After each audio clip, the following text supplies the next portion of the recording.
Hello, everybody. Welcome to the Buckeye Weekly Podcast. I am Tony Gerdeman, here as always with Tom Orr. Tom, how's it going? Tony, we get to talk national college football picture right now. We get to talk like college football playoff picture. And it's a time of the year when everyone wants to make these declarative statements about like, oh yeah, this team is definitely out. This team is definitely in. This team is definitely playoff worthy. It's like, well, Georgia's good. I don't think Indiana's going to make the playoff this year. Beyond that, like I'm not sure about a whole heck of a lot. It's like the more football we watch, the less sure I am about just about anything. Yeah, I'm sitting here today. This is like building up to be maybe the craziest season ever, or the oddest season ever. And it also feels like it could just be wholly unsatisfying. Like the way everything ends up, where there's just a lot of teams that just aren't great, vying to, I don't know, lose to Georgia at the end. Is that where we are? And so before we started, like I jotted down the 9.5 teams still alive in my mind for the playoffs. You kind of did the same thing. We weren't even communicating, can't come up with the same number of teams and what it's going to mean moving forward. And I guess we can talk about that as we just go through some of these games and discuss what it means and what happens. And I don't know that we need to spend too much time on number one Georgia, 43-6 over Missouri without their with their backup quarterback. Good job, Georgia. Yes, they are the best team in the nation, but they have the schedule from schedule of your dreams, playing against SEC East. What does it even mean? While everybody else is sort of running into teams that have tested them because they're getting into the meat of their schedule, and Georgia has no meat of their schedule. Like their schedule is, I don't know, is it dry potato flakes? I mean, what? Yeah, what is the best win on Georgia's schedule right now? Because before the season, you would have said, well, Clemson, that's going to be a huge one. Like, well, no, Clemson like barely scraped by Louisville last night, and has is what, 3 losses already, 4. I mean, they've looked terrible, and so that doesn't do anything for you. Kentucky, like 3 weeks ago, Kentucky was like, oh man, look at Kentucky, top 10, borderline top 10 Kentucky. Like, nope, not even a little bit. Nope. They've lost 3 in a row. Just got beat at home by Tennessee last night. Like, nope, that doesn't mean anything. Florida, holy Moses. Like, there's been a lot of surprising results this year. South Carolina just absolutely firebombing Florida. You could have given me 100 guesses on the score, and I wouldn't have gotten within 10 points of that. Like, and of course, Dan Mullen did. It is a Dan Mullen team, so Dan Mullen had his excuse. Don't worry, Tony. Guys had the flu. That's why, guys had the flu. So that's why they lost in a completely non-competitive game against probably, I mean, Missouri's pretty bad. So Vanderbilt's pretty bad. So they're not the worst team in the SEC East, but they're also like, they basically lost to the SEC's equivalent of like Rutgers, Maryland, something like that. I mean, this is a first-year team with Shane Beamer. Like, they are building from scratch. If you get murdered by South Carolina, like, nope. And then the remaining schedule, you look at the Pro Football Focus, like easiest remaining schedules, Georgia's right at the top of the list. So are all the other SEC teams. Guess what? It's because the SEC East is terrible this year. So yeah, I mean, Georgia just needs to keep winning in a dominating fashion, because I do think they are the best team in the country, but they're basically playing like a AAC schedule this year. It is a joke in the SEC East.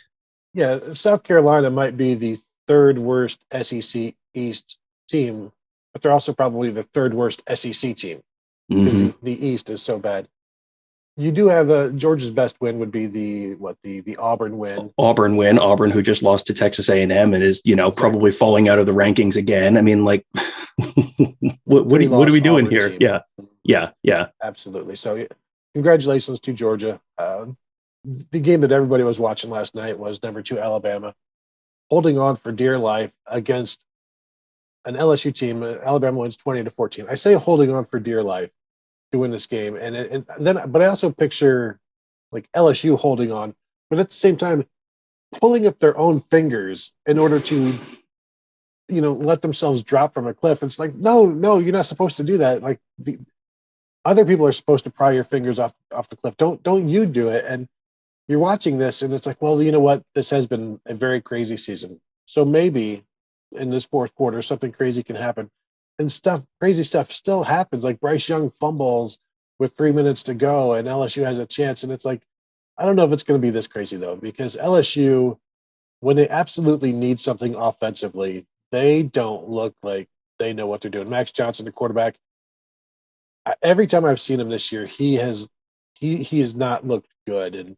And worse than that, he's looked lost. And the awareness, taking a sack there at the end and that one late in the game there, you just like, I never thought like this might happen just because I have no faith in the LSU offense. But I was like, well, you know what? Again, crazy stuff has happened. This is, boy, Tom, what a tough, gritty win for Alabama at home against a team good enough to take Alabama to the brink in Tuscaloosa. You got to give them credit. Yeah, I mean, everyone was, ready to jump off the roof in the Ohio State fan base after a 9-point win over Nebraska. And Nebraska has taken pretty much everyone down to kind of the end of the game this year. That's kind of their thing. They don't win, but they make it kind of miserable for you. LSU has just been a mess this year. I mean, LSU, how much of a mess has LSU been? They fired their coach. Like, that's how bad they've been. They fired their coach. This is a team that got killed at UCLA at the beginning of the year. So this is not just, they go. Everyone loves my SEC voice. Ready? Oh, well, they have to play the real hard SEC team, so of course they lose because they have to play the hard team. So that's why they have the losses, so they don't count. Well, you got murdered by UCLA, and UCLA is terrible this year. So nope. Try again. Tell me again how great that Auburn team is, because they only lost to the SEC teams except for the Penn State game, and that doesn't count because reasons. And I mean, this is I have these people in my mentions every time I tweet anything about the SEC. Every time, lots of egg avatars with one follower. They're my favorites. Anyway, what were we talking about? Football? I don't know.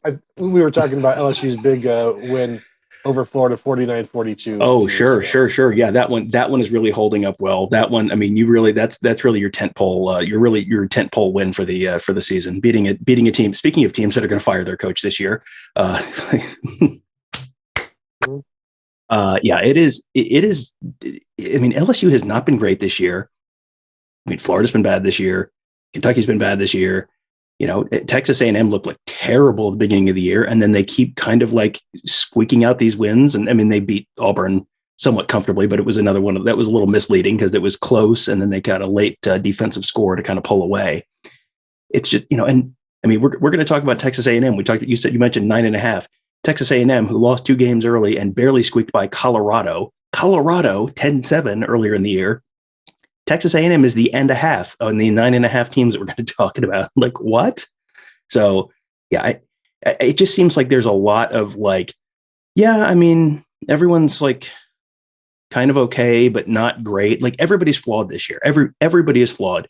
Georgia is flawed on offense. Their defense is pretty flawless, but everyone else, like, I don't know that there's another outside of Georgia's defense. I don't know that there's another side of the ball on any team that I go, yes, that I have 100% faith that team or that side of the ball is very, very, very good this year.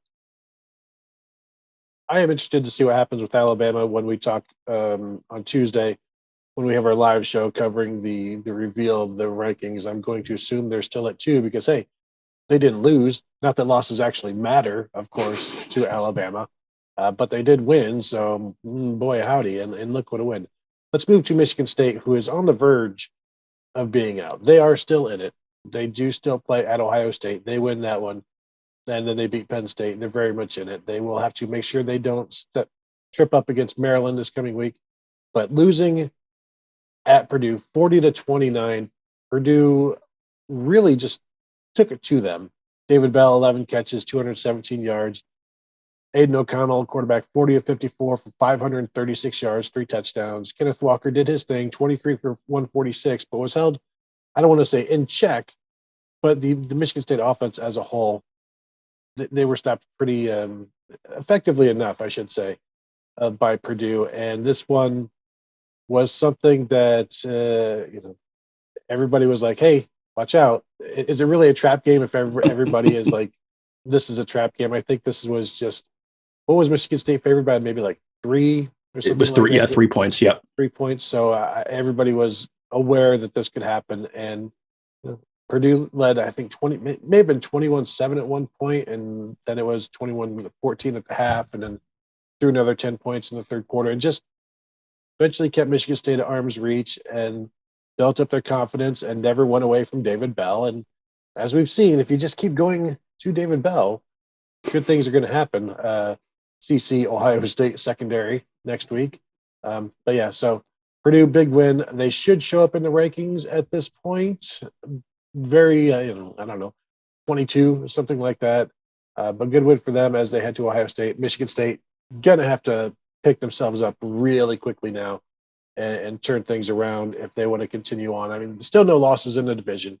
So that's, they still have everything ahead of them. Well, they and Ohio State are the two teams that still control their own destiny for the Big Ten championship game. If Michigan State wins out, they're going to beat Ohio State. They're going to beat Penn State. They already have the tiebreaker over Michigan, so they would go to the Big Ten championship game at that point. And then if they beat Wisconsin, they're still in the playoff. I think they still control their own destiny for the playoff. But that was the history's most obvious upset pick on. Go back to our Friday show, and we're telling you exactly what's going to happen. Like, hey, this secondary that didn't look great against Andrel Anthony. You know who's better than Andrel Anthony? David Bell. I wonder what Purdue's going to try and do. Like that was the most screamingly obvious upset pick I think we've had all season. And Michigan State is another team where it's like, I don't think they're that good. And we've had this conversation about that's not a top 10 team. Well, okay, you have to, by contract, you have to tell me the 10 teams who are ahead of them. That is how the top 10 works. Like, there are a lot of not top 10 teams in the top 10 this year. It is just like, this is just a real weird year, which is a little bit like 2007, where it's a real weird year. And that year it was like USF and Boston College and Kansas were number 2 in the country at various points. And I think West Virginia and Mizzou were up in that area as well. Like, this is not quite that crazy. These are not, Kansas and USF in that range, but just in terms of the sort of like unpredictability or volatility at the top of the standings, Michigan State's a great example where they have the pieces to beat anyone on their schedule, but they're also flawed enough to lose to anyone on their schedule. I mean, and I think maybe we'll go through this later, or maybe we'll save it for the morning scoop on Monday morning. Who's to say? But, you go through the top 10 teams, and I don't know that I'd say it's better than 50-50 that any of them win out. I think there's a decent argument you could make that 8 of the top 10 or maybe 9 of the top 10 teams lose before the college football playoff has to do their selection show. I mean, this is just because teams are in a decent spot right now, like this is going to be, you throw all the names in a hat and you shake them around and you just like drop them out of an airplane and you'll just see where they land. I mean, they're going to, they much like you have to have top 10 teams, like they do have to have 4 college football playoff teams. So there will be four college football playoff teams this year. Georgia's probably going to be one of them. I don't know that I have a real high level of confidence in pretty much anything else. Meanwhile, you've got like Texas A&M and Ole Miss, the sickos meme, just, peeking out the window and they're peeking into the window and just waiting. Oregon 26-16 at Washington. Really bad weather, raining, just a miserable game to watch. And Washington was up 9-3. Didn't really do anything to try and win the game. And down 8 with like a minute and a half left, 2 minutes left with 2 timeouts, faced with like a 4th and 11 at way deep in their own territory, like at their own 10 or whatever. Jimmy Lake decides to punt, knowing that if you get the ball back, it's going to be with 12 seconds left, and you're going to be at like your own 10 again. And so he punts, tries to punt. The snap goes through the end zone. It's a safety. Boom, 10-point game right there. And at that point, I was, I'm over the Jimmy Lake experience. You have to try to win there. And yeah, no, it's a terrible situation to be in. 4th and long from your own 10 or 20, wherever it was. And you've got 2 timeouts and very little time left. I don't know if I've ever seen that before, and I hope I never, ever ever see it again. Just inexcusable in my mind to not even to punt there, knowing you're not going to get it back, and then to not even get the punt off in terrible conditions. Well, that was a couple minutes earlier. Mario Cristobal had punted it to them from the plus 32 yard line, and he punted it away to Washington. And it was 4th and 20 or something. And like, okay, yeah, that's, that is not a very high percentage. You can pick that up. There's a lot of things you can do. You can throw one into the end zone. Maybe you get a flag. Maybe you get a touchdown. And then either one of those, the game is over. Didn't do that. You can throw a little slant over the middle. Just try and have someone make someone miss. And if not, well, then it's a 15-yard punt. Guess what they netted on the punt? 20 yards. Like, great. Congratulations. That was not a great decision. And somehow it looked like the most brilliant football decision ever compared to what you just laid out with Jimmy. Like, it was just like, have you guys seen this sport before? Like, are you familiar? Did you like work other jobs and you just show up on Saturday? It's like, all right, boys, who are we playing this week? Like, you're allowed to think about these things before the game happens and, sort of game these scenarios out. That is a thing you're allowed to do as a football coach. The Jimmy Lake thing, just like, nope, that's not going to work. Not even a little bit. I was giving Scott Foss the Profiles in Courage Award for just kicking multiple field goals against Ohio State instead of playing to win. And like, he and Jimmy Lake, man, like, whoo, that is two guys who should not be in charge of major football organizations much longer based on that decision making. So, Oregon just it was another Oregon game. They just, it wasn't impressive. They just they won. They keep winning, not impressively against not good teams.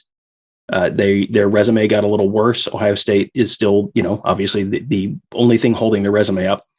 Fresno State was the other ranked win that they had, and Fresno State absolutely got killed by Boise State. So Fresno State's not making it back in the rankings. So now your resume is one win against Ohio State, and they have a potentially tricky game coming up at Utah in a couple weeks, and then they may have to play Utah again in the Pac-12 championship game. And I don't think they're going 2 for 2 there. I don't think they're going to win those 2 games. They may split them, and if they split them, that's probably the end of Oregon in the college football playoff, unless we get more craziness, which of course is always possible. Well, there could be craziness coming next week when it's Washington State at Oregon. Washington State had a week off, coming off of a 34-21 win at Arizona State. Maybe they do something there. And then, of course, the Utah and Oregon State games. Tom, we move now to the number 5 Ohio State 26-17 win over Nebraska. You guys can go ahead and check out yesterday's Instant Reaction podcast from that for all kinds of talk about the game, answered questions from the live stream audience, and things like that. I wrote about this game a little bit today and the lack of running from Ohio State. It's the first time that I could ever find where Ohio State has now gone 6 consecutive games running the ball fewer than 40 times in a game. I went all the way back to like 1996, and I figure I don't need to go back any further than that because they ran the ball more than they threw it. 95, they ran the ball, but they threw the ball more than any other time. But they also had Eddie George, so they were running the ball quite a bit then as well. So I'm going to assume 95 is okay. But to me, that's alarming. They've only run the ball over 40 times once this season. That was Tulsa, when Tulsa was dropping 8 or 7 and 8 and saying, hey, please run the ball against us. And Ohio State ran it 41 times. Only twice last year were they under 40 carries. And it's even in 2018 when they couldn't run the ball, they still tried and had 8 games of 40 carries or more. Now it's just bizarre to me how little they are trying to run the ball. Even this is the first game they really haven't been able to. Penn State, they had some trouble. And then Travion Henderson opened it up. So maybe that one counts as well. But they've been able to run the ball before these last 2 weeks and just chosen almost not to. Well, what's strange to me is after some of these games, you talk to Ryan Day and he says, I think we got a little pass happy there. We'll have to avoid that. And then the next time there's a close game, they get pass happy again. And it's like, well, we'll have to not do that. And then the next time there's a game, they get a little pass happy. And it's just like, you're allowed to learn from your mistakes. Like that is a thing you're allowed to do. And it's actually a pretty important part of getting better throughout the course of the season. So they can't run the ball. Okay. There's other ways to run the ball. Like we've been talking for a couple of weeks about, you're not seeing a lot of that jet sweep action. You're not seeing a lot, I think we saw one where they ran kind of a speed option to just kind of get quickly outside. If you're running, inside zone, outside zone, and just, but a lot of it's kind of between the tackles or right in that tackle area, like you can do something else, like try something else. That's okay. And I don't know if that was Ryan Day feeling like they don't have to show that yet, and they're going to save that for a game where they have to do it. But I don't know. It is very strange to me that they are so willing to give up on the run in a way that they seemingly have multiple times in somewhat close games. You've got a really talented running back. You have an offensive line that you swear up and down that you think is fantastic. So use it. Like, take advantage of that. Because the thing about the running game is sometimes you're going to go 4 yards, 4 yards, 4 yards, 4 yards, 4 yards, 50 yards. Like that, when you have a back like Trevion Henderson, that can happen. The distribution of carries was a little weird to me because Henderson had 23 or something, 22 carries, and Mayan Williams had 2 and Master Teague had 1. I mean, like, it feels to me like they don't trust anyone other than Trevion Henderson. So maybe they're trying to limit it. I don't know. It's just, that was a very weird distribution of carries to me. Like you're presumably trying to keep your true freshman fresh. You're presumably trying to keep everyone in that room at least somewhat healthy. You presumably believe in those guys. And then your second and third string backs get a total of 3 carries. That's weird to me. Bailing on the run when they did is kind of weird to me, because it wasn't like he was getting stuffed in the backfield a lot. This was something you talked about on the show on Saturday. He's picking up 4 yards a carry, and he's very, very reliably picking up 4 yards a carry. Well, if you do 4 yards a carry on first down, it's 2nd and 6. You do 4 yards a carry on second down, it's 3rd and 2. Like, you are staying on schedule there. You can run and pass in any of those situations at that point. And sometimes it's 3 and sometimes it's 6, but you're right in that area. They were continuing to push the ball forward when they're running it. I really don't understand the fascination with getting real pass happy when in the past he has acknowledged that doesn't make them better. They need to stay balanced. Yeah, they definitely do. And I wonder if they will learn from this. Tom, let's move to Cincinnati's 28-20 win over Tulsa, which was not great again for Cincinnati. Tried to give the game away. Tulsa was like, nah, brah. You take it. You had Tulsa quarterback sliding into the end zone before he got there, and it's something no quarterback should ever do. You give the ball is dead once the guy starts to slide, so he crosses the end zone, but they keep him out because he started to slide before he got in there.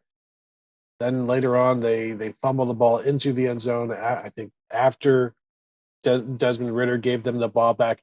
It was one of the craziest endings you've seen, and really, like, I didn't feel like Cincinnati was necessarily in any real danger, even though if Tulsa would have scored that touchdown, then they have the 2-point conversion. But this is just another example that Cincinnati is really got their work cut out for them in making the playoffs. And it's going to take time, what you talked about at the start of the show, other teams losing 2 games, and even like a 2-loss Alabama versus an undefeated Cincinnati. You got to, that committee is probably going to be like, well, you know what? Just look at who Alabama's lost to and who they've beaten. What has Cincinnati done to compare? And Cincinnati, can only say we've beaten everybody, and Alabama, the committee's love of Alabama may keep them out anyway. It's just they're not doing what they've been tasked to do, which is beat up on their conference teams. They've won their non-conference, but they're not holding up the rest of it. It's like, well, we beat Notre Dame, done. We've done everything we've been asked to do. It's like, no, that was one part of it. You've got to dominate your conference like every other small conference program, and it hasn't happened. And that's, and maybe we hold them to a higher standard because we hold the AAC to a lower standard. Whereas it's like, how much better is the ACC? How much better is the Pac-12? Maybe not much at all this year, especially. Yeah, but I mean, outside of Oregon, I don't know who in those conferences is even really being discussed at this point. I think the answer is no one. And Oregon has a better win than Cincinnati does. And, Oregon, yeah, I mean, they lost to Stanford, but their win is substantially better than Cincinnati's. And the Pac-12 is not very good this year, but the Pac-12 is better than the AAC. And, Cincinnati, if Cincinnati was winning all these games by 17 points and, not just like doing what they did against Tulane, where it's a one score game late, and then they score a couple real late touchdowns and kind of pull away. You've got to have, the committee will talk about game control. Like, you want to be going into the fourth quarter up 14, 17 points every week. If they were, I don't think we're having this conversation. But this is 3 weeks in a row now where it's been Navy, Tulane, and now Tulsa, none of which have winning records. And Cincinnati is just, it's a one score game in the fourth quarter. Like, you can't do that. You cannot do that if you're having these conversations. Navy had the ball with a chance to tie, I think, win at the end of that game. Tulsa had the ball on literally the 1 yard line with a chance to tie the game in the final minute. And, you watch the replay and it was like, boy, they could have called that a touchdown and I would not have said that was a wrong call. Like, I think that was a call stands kind of thing where it was not definitive enough. Like, that's the margin of error you're playing with right now if you're Cincinnati. And like, this is a year that is begging Cincinnati to handle their business and get into the playoff. Like, it is there for the taking, and Cincinnati is just not taking it. And you're looking at like Ohio State and Cincinnati. Like, if those are the two teams that have head to head going for that last spot, for example, they have two common opponents. Indiana, who Cincinnati beat by like 2 touchdowns, and Ohio State beat by, like, you need scientific notation to determine, to explain how many points they beat Indiana by. And then Tulsa, who Ohio State beat by 30 points, and Cincinnati beat by, 1 inch of the ball fumbling into the end zone. Those are not going to be winning comparisons for Cincinnati. And, yes, the committee is not going to take previous years into account, but 2 years ago, Cincinnati came up to Ohio State feeling like, oh, I don't know, maybe, and then lost 42-0. Like, that's not going to get taken into account, but it's not going to help your case either. Like, you're not going to be able to lean on like, well, we've established this. Like, nope, they're not doing what they need to do, which is, it's kind of a bummer. I was kind of hoping to see a non-power team in the playoff, but right now Cincinnati's just not holding up their end of the bargain. No. The committee last week mentioned that Tulane ran the ball on Cincinnati with a freshman quarterback. This week, Tulsa, 297 yards rushing on 57 attempts. Tom, the craziest thing about that, the longest carry of the game was 18 yards. This is just, just consistently getting yards and controlling the game. And if you want to talk about, you can control the game while you're behind, perhaps, because you're not allowing the opponent to run away with it. So, congratulations there. These last few, Michigan 29-7 over Indiana, blah. North Carolina beats Wake Forest, number 9 Wake Forest, 58-55. We knew that would be an exciting game. It lived up to, I don't know if hype is the right word, expectations. Be better. Mm-hmm. Number 10, Notre Dame, 34-6 over Navy. Number 11, Oklahoma State, 24-3 over West Virginia. I think I've just named the teams that have, if there are no 2-loss teams in the playoffs, we have now talked about all of the teams still in the playoff hunt. Anything stand out from any of those games? And Wake Forest, of course, is out, but Michigan, number 7, still in it technically. Still in it technically. Notre Dame, man, it sure seems like if you want to pick a team to come from, I don't want to say nowhere, but to just have a spot given to them because everybody else is dropping down. Like, their buoyancy right now is very, very high. And, the funny thing is that might be what helps get Cincinnati into the playoff. Like, if Cincinnati just keeps kind of farting around and it's Cincinnati and Ohio State, like, Cincinnati is not going to win that. Cincinnati and Notre Dame, well, Cincinnati has a head-to-head win over Notre Dame. And it wasn't just like they barely squeaked that one out.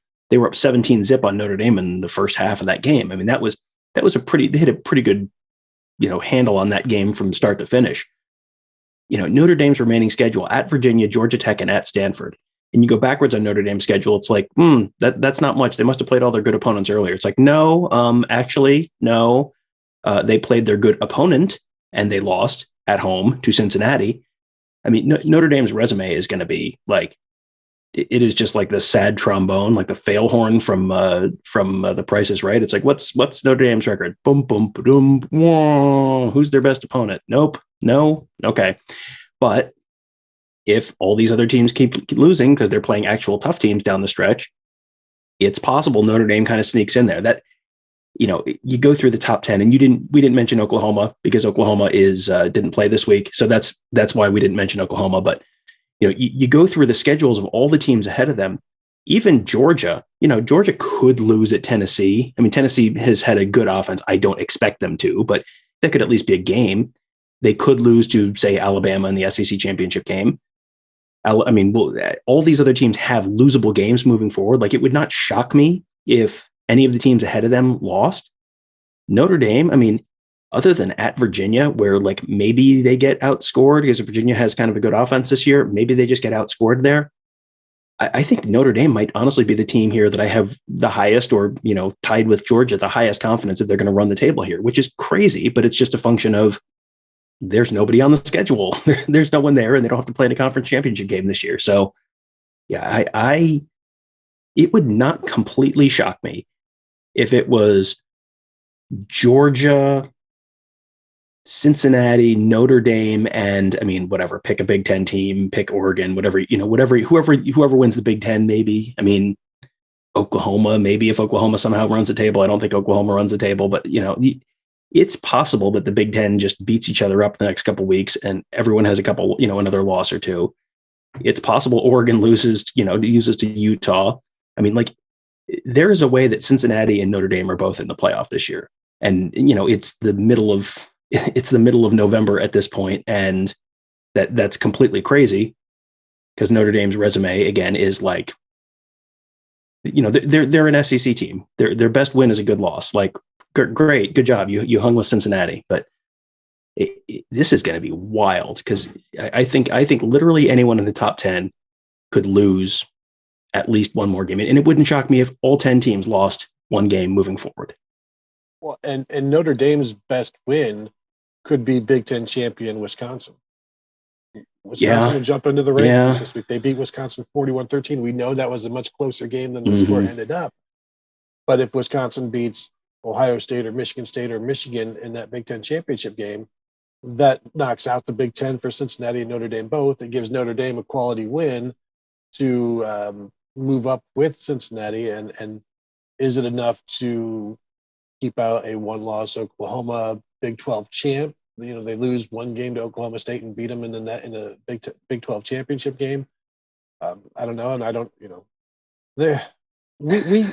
We think we can just look at it and see this team, and it seems so silly, and that before the season, it's either Alabama, Clemson, Georgia, Ohio State, Alabama. It's four of those five, whichever four you want to choose, and it may technically end up there, but I don't think anybody saw this from Clemson, and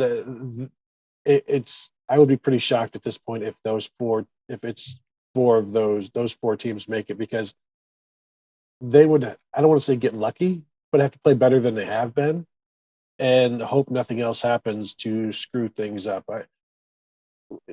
We may get exactly where everybody thought we would get, but it's not how we thought we would get there, basically. Well, that was the story of 2007. It was, the craziest season in history, and Boston College is number 2, and Kansas and Missouri are playing one of the biggest games in the nation, the weekend of the conference championship games. And if it wasn't that one, well, it was the West Virginia Pitt game, just like we all predicted. Like, those were the two big games that were going to determine who went to the national championship. And then we ended up with the national championship game featuring a team that had won the national championship 4 years before and a team that had won the national championship 5 years before. Like, that's, I mean, sometimes you end up year before. That played for it the year before. But that was an Ohio State. It was a 2-loss LSU team, undefeated in regulation, Tony, as you may have heard, and an Ohio State team that lost. Was it like this weekend? It was like November 7th or whatever that first weekend in November was. lost to Ronzuk and Illinois at home, and ended up being the number 1 seed in the college football playoff, or in the BCS, less than a month later, without having a Big Ten championship game to kind of boost them up. I mean, there will never be another 2007, but we're closer to it than I would have expected ever to be so far this season. Yeah, that 2007 season was every made-up football movie where you have this crazy Hail Mary down at the end of the game to win it, and it's 3 laterals and all of this stuff. It's like, come on, enough. This is not how football actually works. I watch football. I'm tired of Hollywood thinking they know what football is. And then you pretty much had the seasonal equivalent of that. So anything else? I think we've covered it all, Tom. Anything else from the weekend that you wanted to touch on before we go? Let's see. There was a late night game at Hawaii where they finally had fans back in the stands. That was fun. That was nice. San Diego State's punter in that game had an 86-yard punt, 84-yard punt. If you're not paying attention to him, like, man, I don't know if there's ever been a punter who's gotten Heisman votes before, but I think we need to think about it. Well, and you had there has been, like, Todd Sauerbrunn was selected maybe in the 2nd round by the Bears back in the 90s, Colorado punter, who probably benefited from the thin air, but this guy might be a 1st rounder. I don't know. How badly do you need a guy to punt 70 yards for you? And he is amazing. And he's got a couple of 80-yarders this year, and I think punted from the 12, I think, in this one, and put it into the end zone or the 14 or whatever. And just, if you happen to see San Diego State at some point this season, just tune in, and it's a Brady Hoke team, so you will get to see them punt. But it's fun. He's like the Barry Bonds of punting, except I assume clean. So, what are you implying about Barry Bonds there? I'm not sure. I'm understanding your point. I don't want any lawsuits, Tom. I just let it go. I do want to thank everybody for tuning in. I also do want to apologize for any of the quality of the podcast this weekend.